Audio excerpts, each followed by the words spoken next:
దేవదేవా దేవదివినున్న దేవా, దేవదేవా దేవదివినున్న దేవా,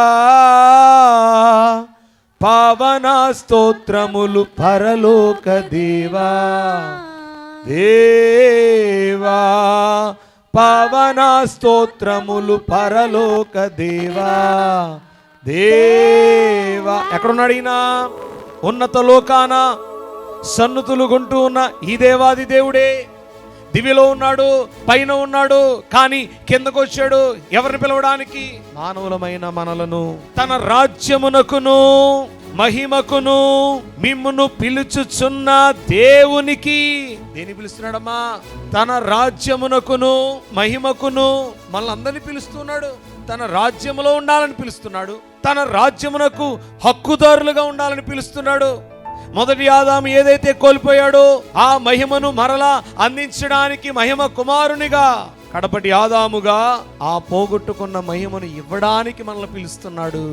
ఇది క్రిస్మస్ అండి. అంతేగాని ఆర్భాటముతో ఆనందముతో చేయొచ్చు, చేయాలి కూడా. అలాగే కేవలము బహిరంగంగా కనిపించేటువంటి ఆర్భాటమే కాదు, అంతరంగంగా కనిపించే ఆర్భాటము కూడా మనం కలిగి ఉండాలి. అందుకనే మన దైవజనులు ఏం పెట్టారు మనకి? ధ్యాన క్రిస్మస్.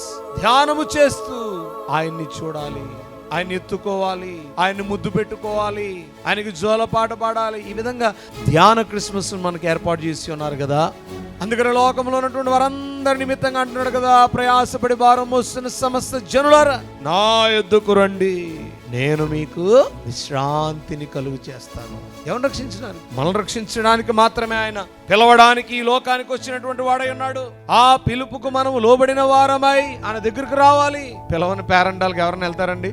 చెప్పాలి. పిలవని పేరంటానికి ఎవరైనా వెళ్తారు? మీరు వెళ్తారా? ఎవరైనా వెళ్ళారనుకోండి, వాళ్ళందరి మధ్యలో సిగ్గుతో చచ్చిపోవాలి. ఎందుకు వచ్చారా నువ్వు, నేను పిలవలేదు కదా అని అన్నాడు అనుకోండి, చెప్పాలి. అందుకనే పిలుపు ఉండాలండి. దేనికైనా పిలుపు ఉండాలి. దానికి కూడా పిలుపు ఉండాలి. దేనికి? చనిపోవడానికి కూడా పిలుపు ఉండాలి. ఫంక్షన్లకే కాదు పిలుపు. అలాగే రాకడ సిద్ధపాటు పిలుపు ఉండాలి. దేవునిలోనికి రావడానికి పిలుపు ఉండాలి. ప్రతి దానికి పిలుపు ఉండాలి. ప్రతి దేవుని బిడ్డలారా, అందుకనే ఆయన దేనికి మనల్ని పిలిచేవాడై ఉన్నాడంటే రాజ్యములో ఆ రాజ్యమును స్వతంత్రించుకోవడానికి, పిలవడానికి ఆయన ఈ లోకానికి వచ్చిన వాడై ఉన్నాడు.